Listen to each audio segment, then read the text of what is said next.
As of 2023, Mexico is one of the largest and most significant countries in the modern era, with a population of over 128 million people. Mexico ranks among the top 10 largest countries in the world by population, situated between Japan and Russia. However, the distribution of Mexico's population follows a rather unequal pattern. While slightly more than half of Mexico's population, around 66 million people, lives within a concentrated and narrow strip running roughly across the center of the country, this strip represents only 18% of Mexico's total available land. Surprisingly, there are more Mexicans who live within this strip than outside of it in the remaining 82% of the country. On average, the density of people living within this strip is roughly 5 times greater than in the vast majority of Mexico's land that exists beyond it to the north and south. What's fascinating about the uneven pattern of where people live in Mexico is that it's remained more or less constant going back at least centuries, and more likely millennia. Almost 130 years ago, back in 1985, Mexico conducted a nationwide census that revealed a population of only 12.7 million people, or 10 times fewer people than exist in Mexico today. Nonetheless, the pattern of where those Mexicans of 130 years ago lived was statistically very similar to where they live now. Roughly 55% of them lived within the same strip of high density as today, while 45% of them lived in the 82% of Mexico's land beyond it. Fast forward almost 130 years later, with 10 times as many people and vastly superior technology, and the pattern of where Mexicans live in their country remains more or less the same. This is fascinating because it's precisely the opposite of what happened just to the north of Mexico in the United States. In 1995, the American population was approximately 76 million, and the top 10 largest cities were listed as follows. The top 10 most populous states were highlighted in the corresponding map. At that time, the geographic center of the American population was located in eastern Indiana. However, over the following 130 years until the present day, the American population experienced enormous expansion westward and southwards throughout the country. Today, only 3 of the top 10 largest cities in 1895 remain on the same list, while 4 of the top 10 most populous states in 1895 have been replaced entirely by western and southern states. As recently as 1895, Florida's population was smaller than Connecticut's, Texas was smaller than Missouri's, and California's was even smaller than Mississippi's. However, all 3 states are now among the top 3 most populous states in the 2020s after experiencing massive growth rates and expanding their populations dozens of times over since the turn of the 20th century. Correspondingly, the geographic center of the American population has shifted nearly 400 miles to the southwest in central Missouri from where it had been in eastern Indiana. Over the past 130 years, the American population has expanded roughly 4 times, and the pattern of where they geographically live has evolved dramatically. In contrast, in Mexico, the population has expanded roughly 10 times over the same time period, but the pattern of where they live geographically has remained proportionally more or less consistent all throughout to the present. The reason for this difference lies in the harsh realities of Mexico's geography and the limitations that it imposes on the country. To understand this, let's take a different perspective on Mexico. These are the various different climate zones that can be found across the country. Note that the small strip that always contained the majority of Mexico's population corresponds nearly exactly with the narrow climate band of subtropical highlands that run across the same area. This temperate climate band exists in a sort of perfect Goldilocks zone across the center of Mexico. All the land to the north of it is dominated by arid and hot desert bios, where performing large-scale agriculture without industrialized irrigation is nearly impossible, severely limiting the amount of food that can be grown to sustain a larger population. And at the same time, nearly all the way land in Mexico to the south of this Goldilocks temperate zone is dense rainforest or jungle biomes, which is one of the most absolutely difficult kinds of biomes to develop civilization within for all kinds of reasons. Even for 21st century industrialized civilizations, jungles and rainforests prove difficult to overcome because building infrastructure through them is a significant challenge. It obviously rains a lot in these biomes, and that makes things like drying concrete for your roads or foundations rather difficult. Asphalt is a much better material to use, either because excessive heat, which is often the norm for these kinds of environments, causes the asphalt to soften and deform when placed under heavy enough loads. Therefore, building paved roads through jungles and rainforests is simply a more expensive and labor-intensive process by nature than it is nearly anywhere else. And that's largely why there are still today only 8 paved roads that extend across the entirety of Mexico's 1,100 kilometers of southernmost frontiers through the jungles of Guatemala and Belize. Only 8 paved roads that connect Mexico with the entirety of Central America. And then why, even further to the south, there isn't even a single paved road from Panama and Colombia that would otherwise connect the two Americas together across Mexico's southernmost borders through the jungles. There's only an average of 1 paved crossing for every 137 kilometers of distance. Meanwhile, along a more temperate boundary where it's easier and cheaper to construct paved roads than like between Spain and Portugal, the concentration is more like 1 paved road for every 9 kilometers of border lengths.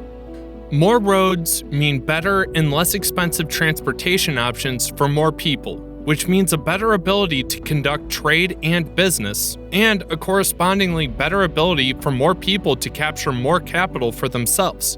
But that's only the first problem. The jungles suffer from an economic development standpoint. Arguably, the bigger problem is that agriculture in jungle biomes, just like in deserts, is also very difficult. This is because in the jungle, most of the nutrients that would otherwise reach the soil are stored instead in the abundant living vegetation, dead wood, and decaying leaves. When organic material in the rainforest dies and decays, it gets recycled so rapidly by the omnipresent insects, fungi, and bacteria that little, if any, of their nutrients ever make it down into the soil below, which leaves the soil nearly sterile and atrocious to use for agriculture. So, whenever humans come around and slash and burn a rainforest to clear its space for our agriculture, they're usually left with terrible soil quality that requires massive amounts of fertilizer to actually make it productive. And then, if the rainforest wasn't cleared very well, the omnipresent insects, fungi, and bacteria will then attack whatever crops do get grown. And so then, that requires a further massive amount of pesticide used to keep from happening. Mexico's geography presents both positives and negatives for economic development. With nearly 70% of the country covered by mountains, Mexico is one of the most mountainous countries in the world, compared to Switzerland and Afghanistan in terms of the percentage of land covered by mountains. The presence of mountains makes developing desert and jungle biomes even more challenging, as they're big geographic obstacles that require more labor-intensive efforts to build infrastructure over, around, or under compared to flatlands. However, the mountains also provide benefits for Mexico's economic potential. In the central strip of Mexico, the mountains rise higher than anywhere else in the country, pushing a significant portion of the land above the hot tropical climate and into a cooler temperate climate zone. The high plateaus and valleys between the towering mountains offer a large amount of flatter land in elevations as high as 7,000 feet above sea level. These lands are in a more temperate biome with cooler temperatures and less humidity, making them more suitable for modern construction materials and techniques like concrete and asphalt. Moreover, the soils in these high temperate valleys are incredibly fertile, making them very useful for agriculture. The mountains and volcanoes in central Mexico have been generating a continuous belt of volcanoes across the region for millions of years. As the Cocos and Rivera plates have been subducting beneath the North American plate, they have generated occasional destructive volcanoes but also created agriculturally useful soils. When the volcanoes erupt, they release rich minerals from deep within the earth that settle into the soil in the form of ash, acting as a natural fertilizer system. Millions of years of eruptions along this belt of volcanoes filled the high valleys and plateaus in the temperate zone between their peaks with rich soils, making them some of the best farmland available for growing calorie-intensive grains such as corn. Despite being 3.5 times larger than France in terms of land area, only about 12% of Mexico's land is arable and suitable for farming. However, the majority of this land is within rich volcanic valleys in central Mexico, where most Mexicans have always lived. Hundreds of years ago, during pre-Columbian times, the Valley of Mexico was home to 5 large lakes and numerous rivers, making the soils fertile and providing plenty of fresh water for large-scale agriculture.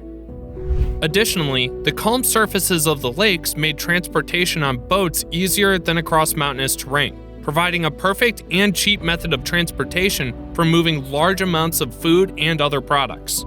It's no surprise that Mesoamerica became one of humanity's known cradles of civilization, where agricultural civilization was developed independently more than 1,000 years before Columbus and the Spaniards arrived. Teotihuacan was already a developed city during the ancient era and reached an urban population of at least 125,000 people at its height, making it the most populous city in the Americas and at least the 6th most populous city in the world at the time. The core of Mexico's population has been the same for thousands of years, even before the Spanish arrived in the 16th century. The Valley of Mexico was already one of the most densely populated places in the world, with the Aztec Empire counting some 6 million inhabitants, nearly on par with the population of the whole Spanish Empire itself.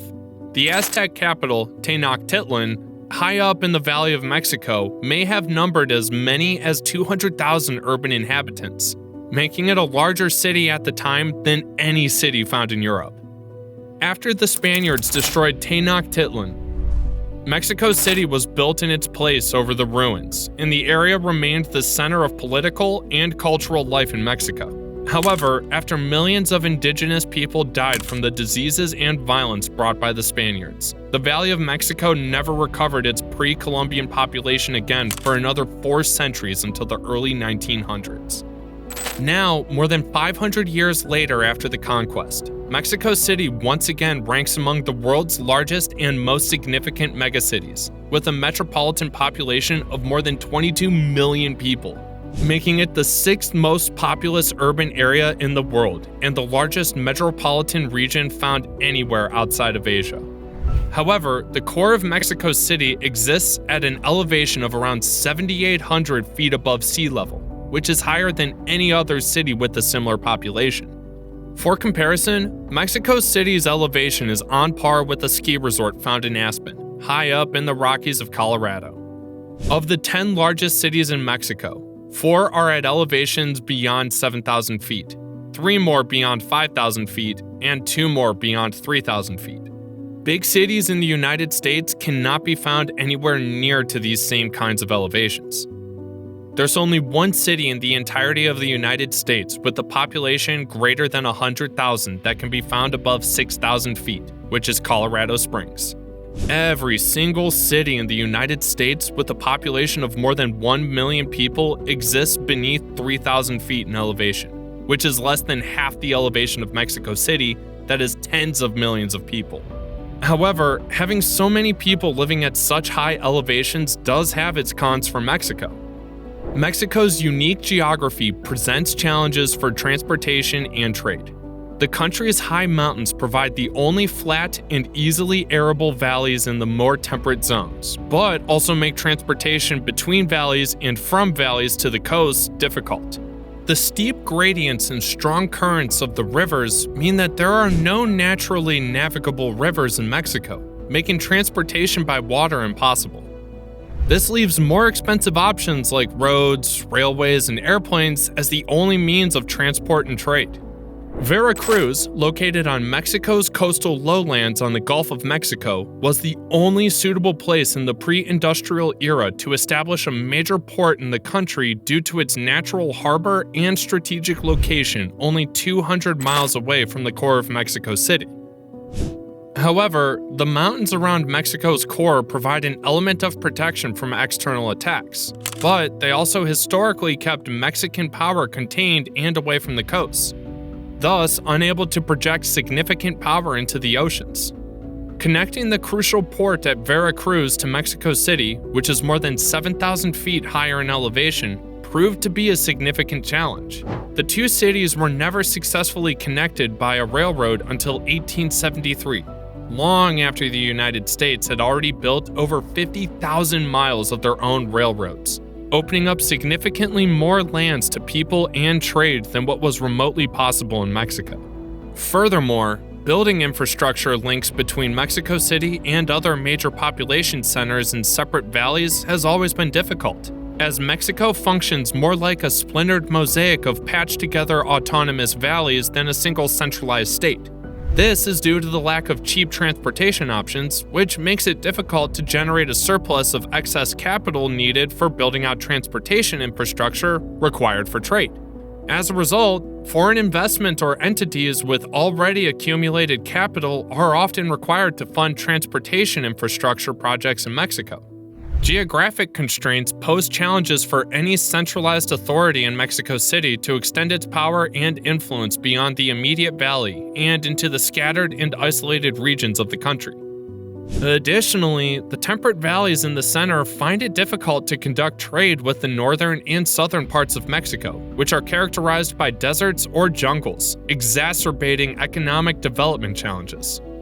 Mexico shares similar geographic obstacles with Afghanistan, both being mountainous countries that are challenging to govern from a centralized point like Kabul or Mexico City. The valleys where people reside are separated by mountains and connected only by narrow choke points, which can be easily controlled by local powers. Both geographies encourage localized autonomy and prevent centralized power from enforcing the rule of law everywhere. Consequently, warlord-style factions such as the Taliban in Afghanistan and autonomous cartels in Mexico have emerged, operating largely with impunity from the central government in Mexico City. As previously discussed, Mexico's southern borders with Guatemala and Belize are sparsely populated and covered by dense rainforests and jungles, with only 8 paved roads crossing them. It's impossible for the Mexican government to effectively police and patrol the entire area, making it a prime location for smuggling illicit substances and weapons from Central and South America. Similarly, Mexico's northern border with the United States spans over 2,000 miles across barren, sparsely populated territory, separated by hundreds of miles of empty, mountainous desert from the core of Mexico's population in the high temperate valleys of the center. The Mexican government cannot hope to police or patrol the entire stretch of their side of the border, as most of it is too remote and far away from major population centers. Interestingly, there are pockets of extremely high population densities along the Mexico-US border in the north, with all these Mexican cities having significantly higher populations than their American counterparts on the other side of the border. This is due to institutional and geographic reasons. Mexico's greatest geographic advantage compared to Afghanistan is its adjacency to the United States, the single largest consumer market on the planet. Beginning in the 1960s, the Mexican and American governments entered into a series of agreements known as the Maquiladora Agreement, allowing factories in Mexico's border towns to export goods duty-free to the United States. Thousands of these border factories were set up, creating tens to hundreds of thousands of new factory jobs that lured in workers from Mexico's historic core. This is why all of Mexico's border towns are more heavily populated than their American counterparts. NAFTA expanded the system further, enabling factories anywhere in the country to export their goods duty-free to the United States. But the proximity of the border towns to the US market ensured their continued financial competitiveness. In economic terms, these cities operate more like satellite cities of the United States than an extension of Mexico's core in the Central Highlands. Mexico's friendly relationship with the United States has been a key factor in overcoming the country's geographical limitations. The shale gas revolution in the United States, which began in the early 2010s, has resulted in the construction of 17 natural gas pipelines from the US to Mexico. These pipelines collectively export nearly 1/3 of all the natural gas the United States exports abroad, providing more than 3/4 of Mexico's entire supply of natural gas.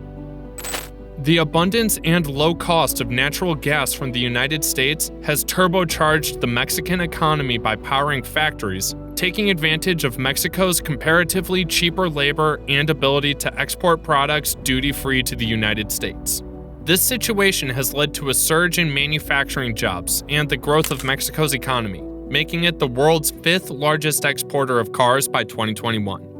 As a result, Mexico has emerged as the United States' largest trading partner, displacing Canada and China. This trend is likely to continue as more and more factories and manufacturing jobs are expected to open up near the border region within the north of Mexico, leading to a shift in population distribution. It'll be interesting to see how this influences the pace of Mexico's population distribution over the coming decades, with many Mexicans potentially leaving the historic population core in the center for new job opportunities in the north. Thank you so much for watching.